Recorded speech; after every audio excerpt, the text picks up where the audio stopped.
Welcome, everyone, to this episode of the Expansive CEO podcast. I am your host, Hannah Chapman, and today my guest is truly a dear friend, someone that I have known, I think is it 2.5, three, almost 3 years now.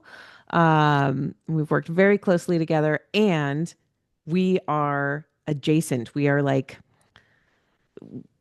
the two parts of your financial picture that you need together. So Josh Greenbaum is my guest today. He is an author, a strategist, and a fractional CFO, helping business owners transform their relationship with money. He makes business finance feel personal, clear, and empowering by truly getting to know his clients and meeting them where they're at. And Josh, that's one of the reasons that we get along so well because we're doing such similar work but in our own respective lanes. You in the CFO role, me in the CFP role. Welcome to the podcast, my dear friend. How are you doing Thank you for today? having me. This is long overdue. I've been excited to finally be on your podcast. Yeah, it's so good. I mean, we have so many good conversations all the time. We just haven't recorded one. So finally, here we are. So Yes. tell me, tell our listeners more. First, I want to share this. So if you're watching on YouTube, Josh is an author. He wrote a wonderful book. It's called Numbers Scare Me and Other Excuses, a business owner's guide to lead like a CFO. It's so good, Josh. Like it's so easy to read. It's so clear. Um, and the thing when I first read it, the thing that immediately jumped out at me is what a heart you have for business owners Thank you. and how important it is to you that they are financially successful. So, can you give us a little bit of background on why that matters? Why you wrote the book, how you got to be where you are? Yeah. So for the quick plug, if you go to numberscareme.com, it will take you right over to Amazon. You get a copy of the book if you are interested, if you feel inclined. And the thing about how I show up for clients, why I do the work that I do, is that above everything, I admire small business owners. I think that they're the backbone of our communities. I think that they're really the essence of how we operate, as a country, as a society. It's really the small business that is the charm of our communities, be it the little restaurant or the bookstore or whatever it may be, and those are the things that make life great. And so the sustainability of those businesses is where I come into play and where my passion truly lies, in that to have a healthy business is the sustainability of that business, and building that plan correctly is then the financial stability of that owner, and to those that the owner is providing for, be it staff and consultants and suppliers and vendors and the ecosystem that surrounds it. And that really needs thought and care. It needs consideration and thoughts around growth for business. And that's where I love to play. Well, and then also just to give a little bit more background, you were at is it one of the big five, right? PwC, Um, big four. We're losing them one at a time. No, oh my gosh, okay. we're the big four. It's a big four. So, Price Waterhouse Cooper, right? Yes. PwC. So you started in accounting and you didn't stay in corporate for super long, right? No, I did not. I did not. I think I made it from start to finish, maybe 5 years. So I had a pretty short stint. I did a couple years in the Bay Area working out of the San Jose, the Silicon Valley office with PwC. I then transferred to the Los Angeles office and I got a little flavor of entertainment. And from there, I kind of found my way to a small firm, and that quickly led me to working on my own. And and sometimes I'll say I'm like the accidental entrepreneur. And more so than that, more specifically than that, I didn't see a career path that I really was excited about. I didn't want to stay in corporate accounting. I didn't want to do big firm accounting. I didn't want to be at a public accounting firm. I didn't want to do tax. I didn't want to do audit. Kind of the making decisions by all the things you don't want to do. And I really saw this path of small business. And what lit me up about it is that I got to wrap my arms around the entirety of the business. Hmm. And it wasn't from a compliance standpoint, and it wasn't from I'll say perfection of numbers, getting it perfectly right. It was about strategy, and it was really understanding like what is this business and how do we optimize it, and all these elements that come up between pricing and revenue and expenses and timing of cash flow and all these things. And what I always love to say is I'm just a fan of doing puzzles. And it was just it's a puzzle, and it's a collaborative puzzle where you're working with people. And that's my short stint in corporate. That's what really excited me about finding this lane for myself. Well, and then you bring up with the puzzle, I use that analogy all the time too. And what that brings up for me is like there are multiple pieces of the puzzle. And one thing that we've learned over time is that, or that people might have a confusion around, right? Is like, well, who do I need? Like, who are the financial professionals that I actually need around me? And what what does a CFO do? How is that different from what a CFP does? How is that different from what a CPA does? Why do you all start with C? Why is it so confusing?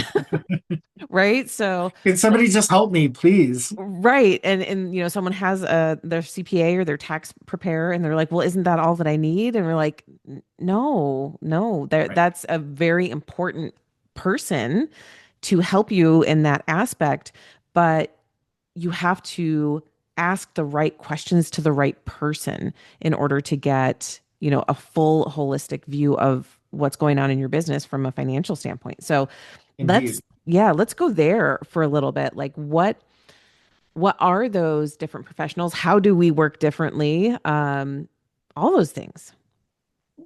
It's such an important question and comes up so much at this time of the year. And this time of the year being end of the year, the end of the year being prepping for taxes. And to kind of speak to those few roles that you brought up, which are such the key roles, and perhaps the source of confusion for people is I sit in the seat of CFO. And from that seat, as I mentioned, I'm thinking about profitability, growth, sustainability, thinking about opportunities to bring in funding, again with growth as the driver. And with growth comes profitability. And from that, you have, I'll call it a point of tension in, yeah, but I don't want to pay that much in taxes. Where our strategy? Well, that's not what I'm doing. That's the conversation for your CPA. And we will work in collaboration together. Right. And there's an inherent complexity to that. And I don't want to go all the way down the rabbit hole, but to just kind of click into that a little bit.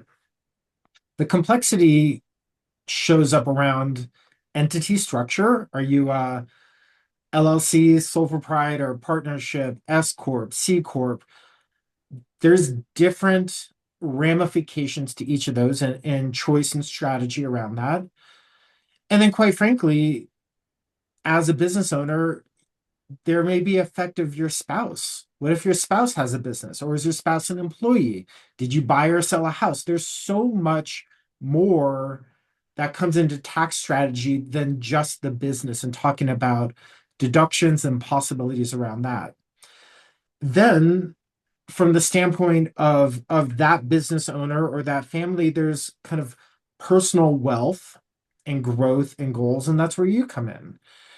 And though the complication around finance or dollar sign, I think, is what causes the blurriness for people, that's how, from my vantage point, we all show up to support business owners in a very complementary way, and more importantly, in a really different way.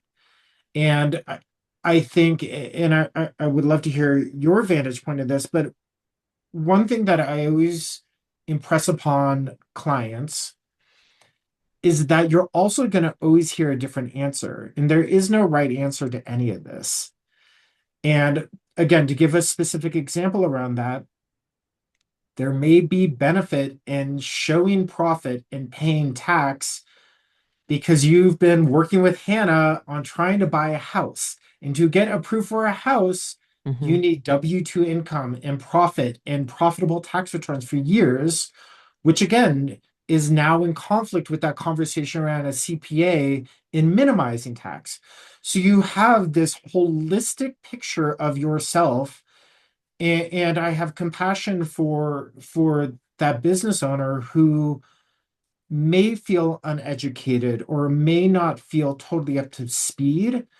And going back to sort of the initial thought around this of you got to know the right questions to ask of the right people and to know that you will get answers that are perhaps in conflict with each other, and that's okay.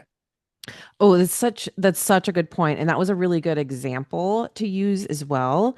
Um, because that's that's how I explain it as well, especially with a CPA or a tax preparer, who doesn't necessarily have to be a CPA, just as a extra level of nuance.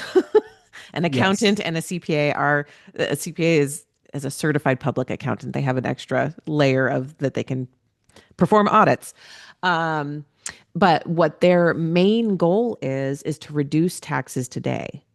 That's their main goal. For most of them, right? They want to how do we pay less in taxes right now, and to keep you compliant, to make sure that you're, protected from audit, that you're doing things properly, all really, really important functions. But that example of like, what if you're trying to buy a house? Yeah, if you're taking all the deductions you can and showing no income, that's a problem for qualifying for a mortgage. Are there other ways we can be creative about that? Sure, yes, and we can talk about those different ways. Um, but one of the easiest ways to do that is to show profitability in your business. Right. Um, and from my perspective too, from the CFP side, one of the things that's different is that I really, because I love working with business owners, and we share that ethos of like small business is the backbone. It's not more than 99% of all businesses in the United States are small businesses. Um, and having stability and profitability is how you create strong families, strong communities, like Right. baseline. Like it's that important.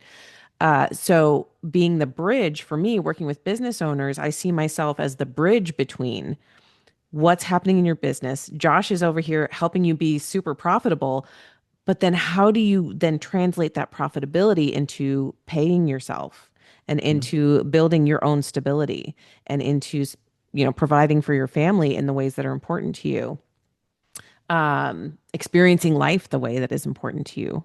And that's the bridge. That's the okay, here are the ways we can do that. So does that look like a 401k or a simple IRA, or, what are your options, your cash balance plan, whatever.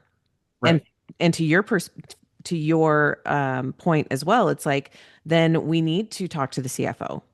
Mhm. The CFO and the CFP need to talk and say, okay, here's what I'm thinking. Here are the options for how we can create a benefit structure that works for the owner, that works for the employees. How do you think that's going to work if we put on a 3% match or a 4.5% match? That's the Right. CFO needs to do that calculation, right? And Right. like see, okay, how is that going to affect everything else down the line? Then with the CPA, it's like, hey, we actually want to show income so that the owner can do their contribution. Yeah. We don't, Completely. it's all, we have to talk together and have a good Yes. working relationship. And if I can tangent for a second, because I want to speak to something that you do so explicitly and I do implicitly, that is such an important factor within this is the work you do around human design. And for me, my own version of just understanding people and their relationship with money. And the reason that I bring that up and the reason that it's so important to address is that each person also has such a different relationship with money. Yeah. And again, that it's incumbent upon our roles to truly understand that for a variety of reasons. And what's coming up for me is, great, are you a person that we need to create a savings account and put a little tax savings account each month? Or are you a person who doesn't mind the lumpiness of cash moving throughout the year? And that, that as an example around all that you're saying from a very mechanical standpoint, a very sort of technical or strategic standpoint, met very equally with, and who are you, client, business owner, in your understanding of this, in your comfort of this, and your safety, your feeling of safety around this. And that's something that I really love about who you are as a CFP and how you show up, because I think it's, again, an ethos that we share, just a really underserved aspect, a deliverable, the human side of bridging and connecting money and finance with really that human aspect of it Oh, all. it's so good. And it reminds me of, um, the feedback that you've gotten over and over. I'd love for you to tell the story rather than me tell the story, unless you want me to tell the story. Um, of how you make people feel and how they communicate that to you, that you feel like the big brother Yeah, that's like, hey, it's going to be okay. yeah. It's definitely the so I had someone come in and do client surveys, and one of the predominant pieces of feedback that I received independently from these clients was that they feel like I'm their big brother and that I'm looking out for them. And nothing would have made me feel more satisfied in the work that I do. It's how I want to show up for people. It's how I think I show up for people. And to independently receive that was cool. And and one of the ways that I do that is, I'll joke about Excel being my artwork. It is. It's It's so it, beautiful. thank you, thank you. Just real humble brag. And more importantly, though, it's that it is my job to educate business owners, and this is probably touching back to the book quite a bit. My inspiration for writing the book was not to make business owners understand finance so they're doing their own QuickBooks, they're doing their own accounting. That's not the goal. The goal is to impress upon a business owner that financial lens, and the subtitle of the book, to think like a CFO. And that's what I do. I want to take the scariness, the obscurity, the intimidation of numbers out of the equation. And it's my objective to present it to you, to talk to you, to converse with you around what that is and implications around it, because that is the fundamental understanding that leads to decision making. And that's where yeah, I love that I can show up for people that way. Yeah, and that's what I have found is that that's where we actually can, as in the financial seat as the professional, we really can make a difference for how people make decisions around their money. Yeah, Because I mean, when we say financial decisions, literally for business owners, that's it could be like minute by minute. It's yeah, certainly every single day. yeah. Right. But it's like money is such a central, if you don't have sales, if you don't have cash flow, you don't have a business. So Right. I have to give an example because yeah, this is a point of angst within me. Advice. Hannah and I were at an event recently, a workshop, and there was a piece of financial advice given that was in such contradiction to what I say to people. And, that advice came at in an effort to provide simplicity. And it was, oh, if you want to make, we'll use the simple round number, you want to make $120,000, Great. You need to make $10,000 a month. And there's nothing that I hate more than that advice. And the reason that I hate that advice is what you're talking about is a top line revenue of 120,000, an expense of 120,000, and a profit of zero. And there's no margin for error. And it's a very simple way to communicate to an entrepreneur or someone who aspires to be an entrepreneur of, quote unquote, look how easy it is to make money. What's more important is to think about yourself being healthy and the business being healthy, and to Mhm. say, maybe if I want to make 120,000, that the business needs to make 240,000 Yeah. because there's other expenses within. Perhaps, if you're in the service business, maybe you lose a client, you gain a client, there's an ebb and flow, and you really need to protect yourself. And so I challenge everyone to think bigger and to think beyond just her or himself within that equation, and to think about the business as you zoom out to that. And that's an example of providing that really fundamental financial education around how to just think about these things. And again, it doesn't have to be scary, and it's not hard math. And it's those things that then provide that financial stability to really live and grow. And quite frankly, even if you need 120,000 to live and that's what you're desiring, let's think about now Hannah fitting into the equation and thinking about retirement and savings and all these things that are beyond your day-to-day bottom line, Right. and saving for taxes, because that's going to be a reality too. I know that you often talk about taxes being the most expensive thing that you'll ever spend your money on. Yeah, yeah, that's such a good segue there too, because yes, in your example, I mean, it was so funny that we were at the same event, and my mind immediately went to like I'm thinking about the bigger number of that's going to include the taxes, going to include the expenses. Like my brain was just like, oh yeah, well it needs to be this, and so I'm like doing the calculation off that, and you came over and you're like, oh my God, this drives me insane. Because you immediately went down to the how are other business owners going to perceive this? They're going to say, I need $10,000 a month to run my life, so I need to make $120,000 a year. And you Yeah. immediately clocked that, like my brain of like, oh, well then yeah, then you need to make 300, $400,000, right? Yeah. You were like, no, that's not how they're going to think about it. It's like, oh my God, you're right. You're so right. And it doesn't build in any of the other sometimes I like to call them buffers, but um, really it's just understanding like what are all your buckets. So your Yeah. personal spending bucket is $10,000 a month. Great.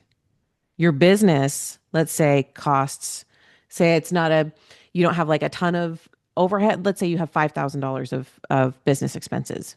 Just that together is $15,000 a month. Right. That doesn't include if you're going to pay yourself $10,000 a month, you're going to be paying taxes. That's going to Mhm. be passed through.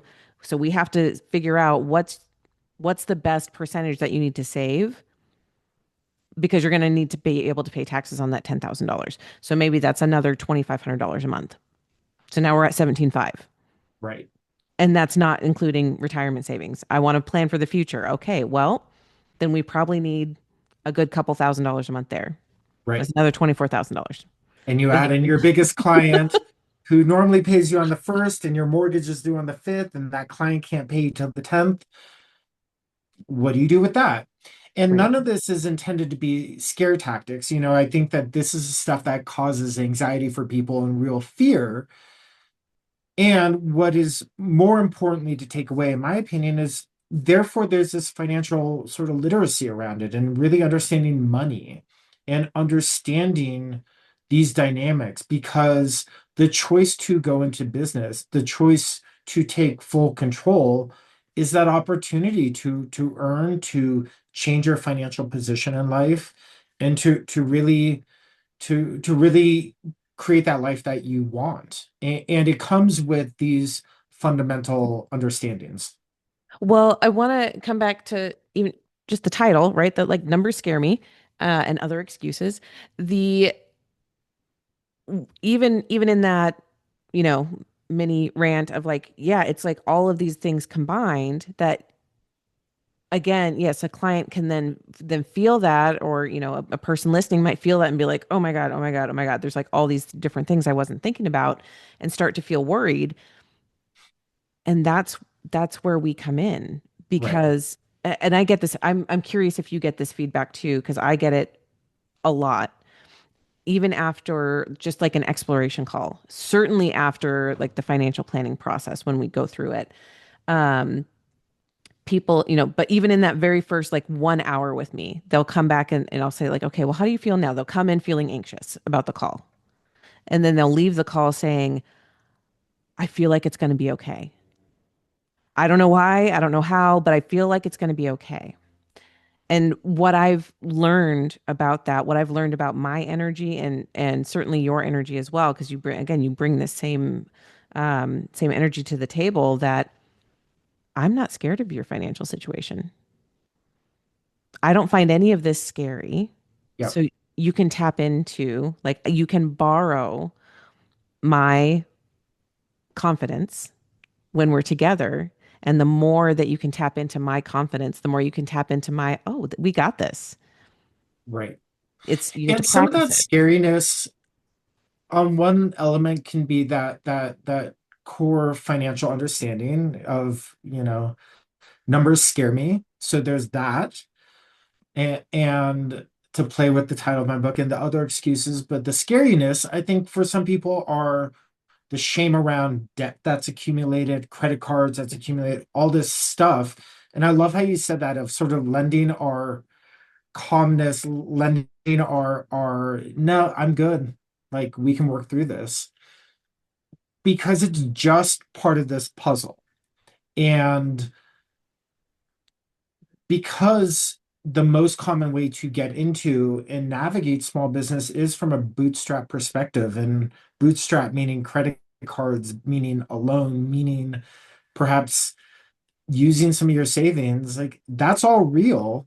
Yeah. And therefore, what's the plan to grow from it? Yeah. Well, I would love to. One thing that I think is really important. So we've like explored a little bit the difference between the CFO, the CFP, the CPA. Um, but that's not it. That's not all the people in the Right. ecosystem, right? In the financial ecosystem. Uh, can you tell us a little bit more? So we've got a bookkeeper, we've got a controller, we've got an Right. accountant, right? Like, tell us a little bit more about who are those other players that might Sure. need to be on the board. Yeah. So I love that you called out the word accountant. I think what's really important is to understand that accounting is a discipline. It's not a profession, though we'll refer to ourselves as accountants. There's so much nuance within. And so I want to start from a place of talking about accounting versus finance. Accounting is yesterday in the past, and finance is kind of today and forward. So you have that delineation. And even as we're talking through this, a financial planner is literally talking about your future. Yep. A CFO, chief financial officer, is taking this information from the past, hearing your vision and plan for the future, and building that roadmap. We're talking future. Accounting as a discipline is yesterday backwards. Taxes. We're not going to talk about taxes until we know how you performed. A bookkeeper is inputting transactional data to present to you a profit and loss statement, an income statement that is telling you how you did in the past. And so you have a bookkeeper who's doing that data entry. And I'm being oversimplistic. There's so much that they do, and it's such a valuable thing. You have a controller who is analyzing and presenting and perhaps working budget to actual and talking about that performance of the past, to the CFO that is taking that as data, as information, and using that to create a roadmap into the future. And that roadmap might be taking into consideration seasonality, timing of payments, things that we want to consider. You want to grow, you need to hire a team. How are we going to finance that? Do you want to bootstrap that? Do we need to look at investment? To, the CPA, another accountant who is taking the past, doing that compliance work that is necessary for whatever country you live in, whatever state you live in, whatever, local requirements there are, and ensuring that you're compliant. Also doing that element of tax strategy of looking forward. And so that's how these different roles interact within each other. And it gets back to the, right person, right question, and that you get different answers because everyone's kind of bringing their different perspective to the table. Yeah, and we've both also experienced a variety of uh responses because we are both also very collaborative, right? And Right. because really we need to be. Like if I can't get a hold of a CPA, I've literally had this is one of the most frustrating points for me in any tax planning season is when a client has a tax preparer that does not respond. And we say, hey, we're trying to do some retirement planning or some, tax planning and get money out into these different accounts. We need to know how much they can put into their SEP IRA. I can't do Right. that calculation. Right. I can't tell someone how much they can put into their SEP IRA, which is one type of retirement account, right? Um, the CPA has to do the calculation for us. Right. And on multiple occasions, I've had someone just not respond. Even though I ask and call and ask, no response. Right. And then when they finally do respond after tax season, they say, well, it's already done. And the CPA can't do their work if bookkeeping hasn't been a priority. So if the Yeah. numbers aren't in order, if you're a person who's like, I don't know, I'll just take care of books at the end of the year and get them to my CPA. Well, if that work isn't done, then they can't do their tax planning. And if December 31st has passed, you've lost the opportunity to optimize that. Yep. And et cetera, et cetera. So it's a compounding effect. And I understand from a business owner's perspective, like it is a lot of people to be involved. And it needs to be prioritized to the desire of what that business owner wants out of all these roles. It's Yeah. okay to just get a tax return and have it filed. It's okay to make or not to make a SEP IRA contribution. And I think that that's, if there's one takeaway that I want to really impress upon everyone from our conversation, is for better or for worse, there's no right or wrong answer in anything that anybody does within these functions. You can do your accounting, you cannot do your accounting, and that doesn't necessarily get in the way of having a successful or an unsuccessful business. You can still make money. You can plan for the future and think ahead and take advantage of all the professionalism and insight that you bring. Also, you could sell your business and make millions of dollars, and congratulations, you're good. Same thing with tax strategy. You can really optimize it and find the greatest amount of deductions and the lowest tax liability, or you can file as is, and both are okay. And so to take away that there's no right or wrong answer in all of this. It's really up to, what do you want to get out of all of these professions? Yeah. And what I like that. I like that. Again, pulling it back to like, you don't have to do it all perfectly. Yeah, And no one is asking you, certainly neither of us are saying like you have to do it this way or you're doing it wrong. Like correct. that's literally the point of being like human centric in how we work is that yeah, some people want to optimize for every dollar and that's like a whole thing and we can do that.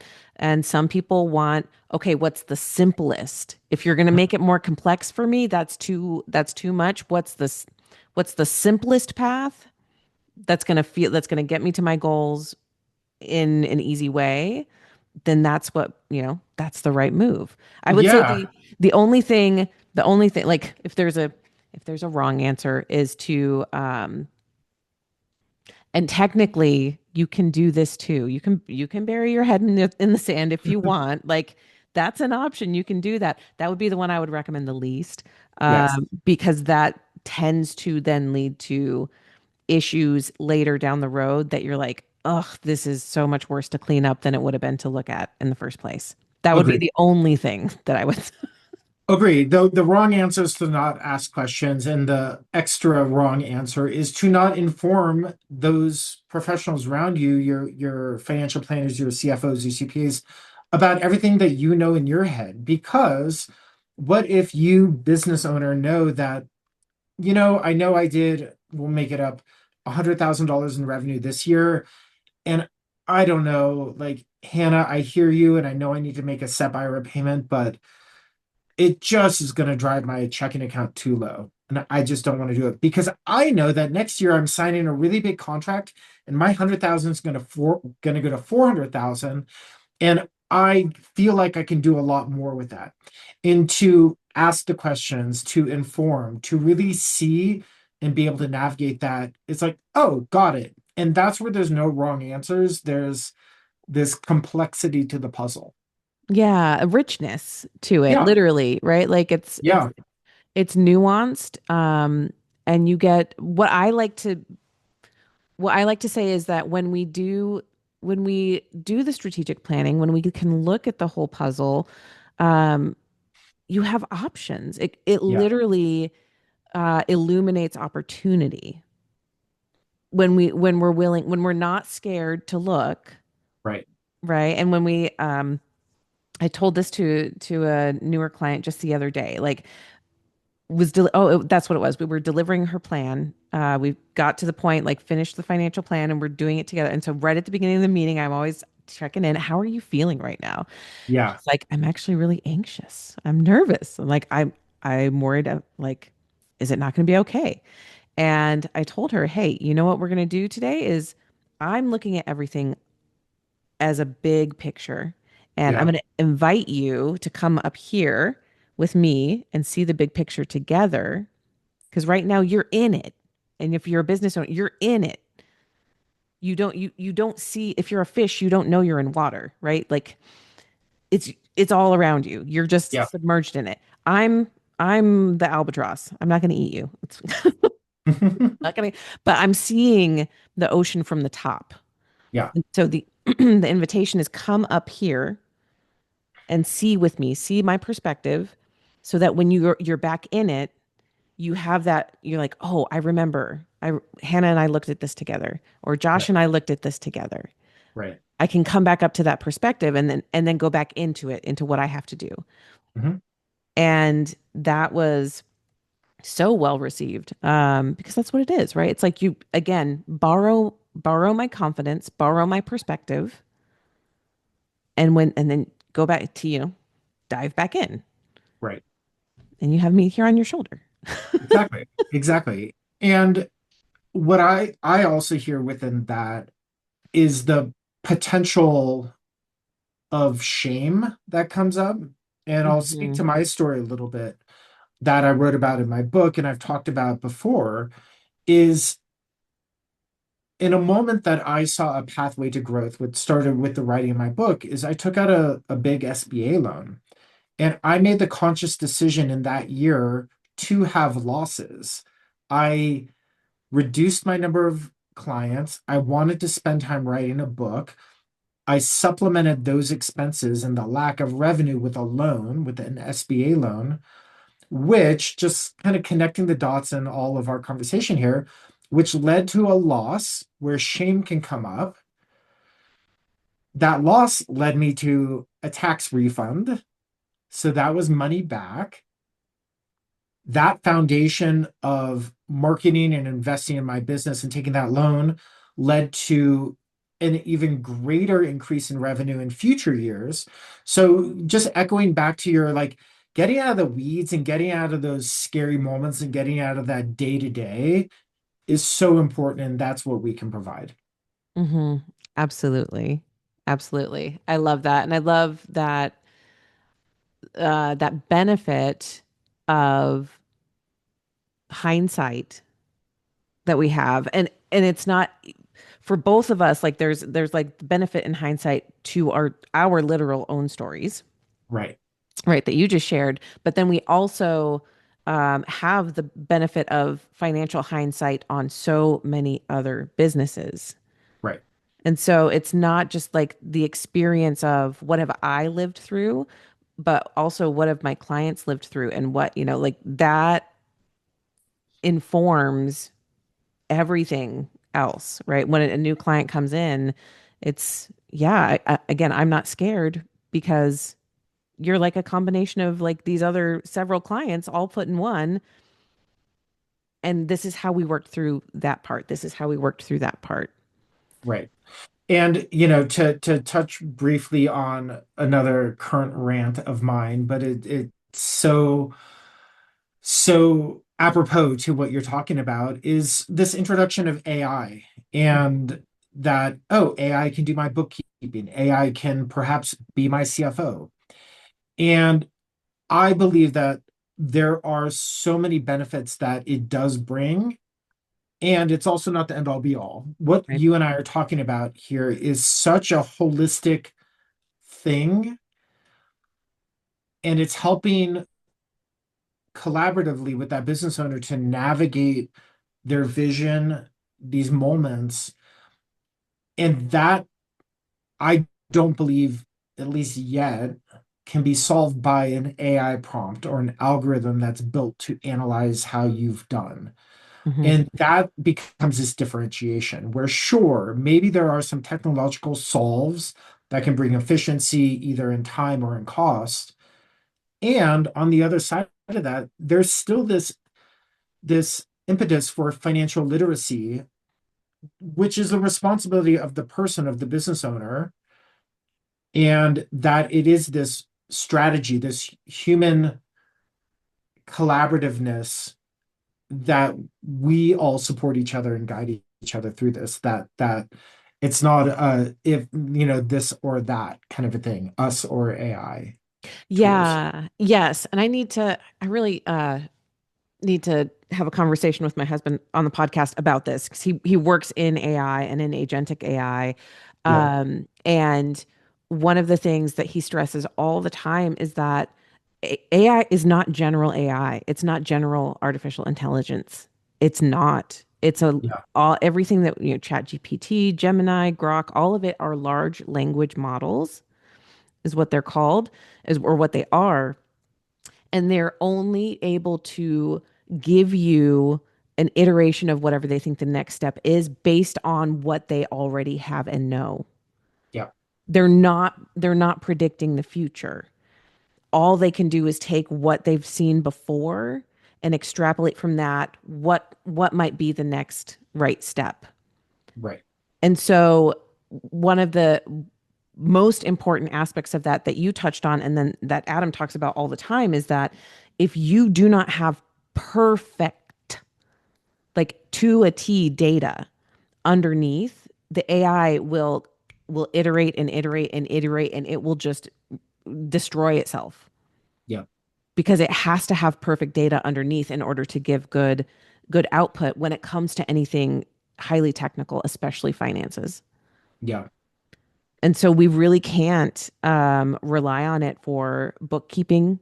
We can't rely on it. I mean, literally, um, anything with numbers, like you'll give it a number and then sometimes it'll just give you the wrong answer. And you're like, well, I know that's the wrong answer. Can you try again? And it'll go, oh, you're right. That's the wrong answer. Let's try it again.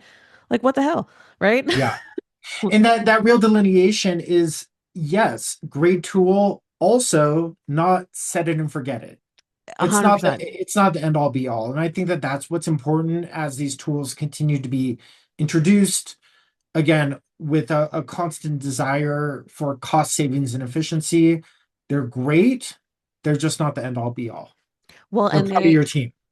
yeah, it's I don't know that they'll ever be at that space. I think they will always require a human being to understand what's coming out. Because that was another point that you made, right? Was that like, sure, it's maybe it does spit out a bunch of information at you. Do you understand what you're reading? Yeah, Are you asking again, even with AI, you have to ask it the right questions right, in order to get the right answer back. right. Exactly. And that's a big piece of the like, okay, who do you know that knows how to ask the right questions? Yes. And that's right back to that kind of core tension that we talked about at the beginning of tax CPA versus CFP versus CFO. That prompt is sitting in the middle of that tension. Hmm. And there are three different answers that will come from that prompt. If, prompt meaning how we're going to interact with this AI. And and you still have to assess what that means and what the right direction is.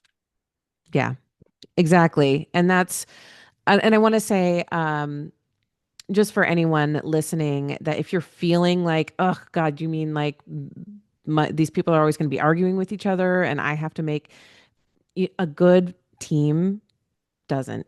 A good team will, when I'm working with CPAs who are collaborative, it's, hey, here's what we're looking for. What data do we need to have? And they bring back the data and they're like, well, if you do this or this, this happens. If we do this or that, that happens.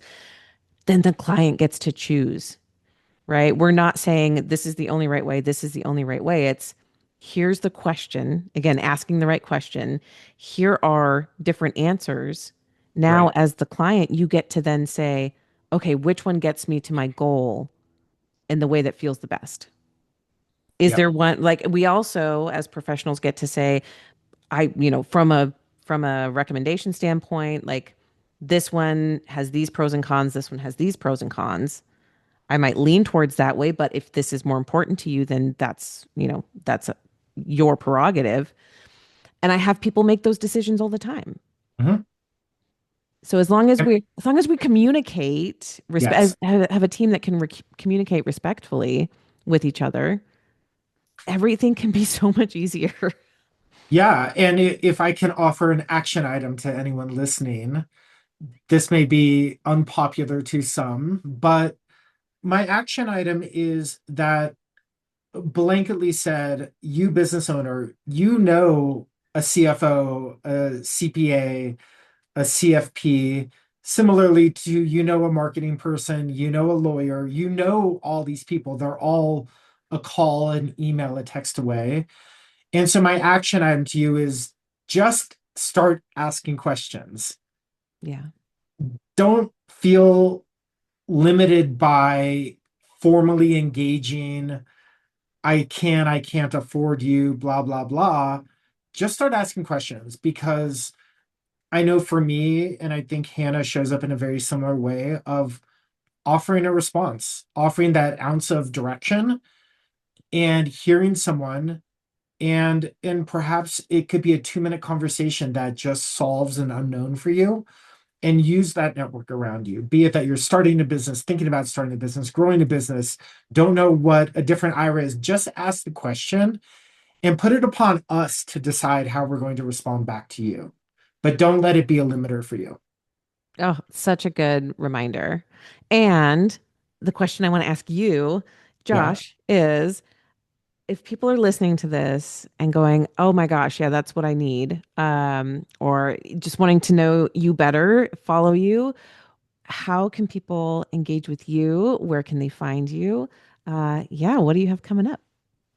So LinkedIn would be the best way to engage with me. I put content up pretty regularly.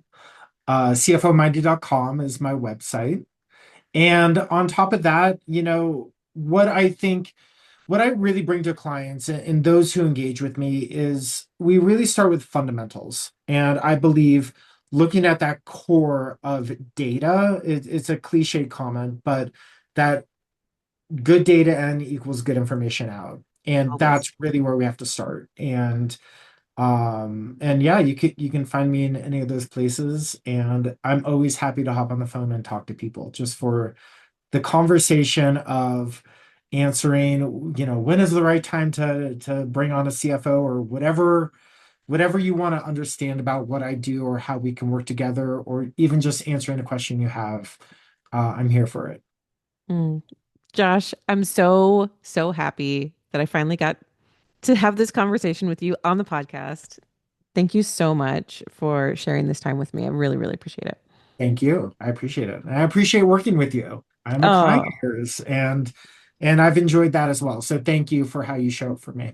yeah. Always, always. My heart is having I this is actually one of the most fun, just the last little piece. I actually have a couple of different clients who are CFOs, and that seems surprising to some people. It's like, again, we sit in different seats. What I do is different from what Josh does. And so, and the added aspect of when we're in it, when you're in the ocean of your own money, again, sometimes you need someone else that can see the full perspective and help you see the perspective from a different angle, even when you're in finance. So it's all still relevant. And it really is so much fun to be able to, when we dive into numbers, when we dive into opportunities, like just to get to play truly with numbers from a really like knowledgeable standpoint. It's one of my favorite things. Indeed. So thank you so much for being here. For anyone listening, every link will be in the show notes for you to go check out Josh, follow him on LinkedIn, check out CFO Minded, grab a copy of the book. It's really good. Yeah. And just thanks again for being here. Appreciate you. Thanks, Hannah. That's it for this episode. Thanks for listening, and be sure to like and subscribe. And again, if anything resonated with you from this episode, I would love to hear from you. Email me at Hannah, HANNAH, at expansiveceo.com and tell me about it. And if you're ready for your greatest expansion, you can find ways to work with me at expansiveceo.com and at x2wealthplanning.com. That's X, the numeral 2, wealthplanning.com. So until next time, remember that there is enough, you are enough, and your birthright in this lifetime is to be expansive.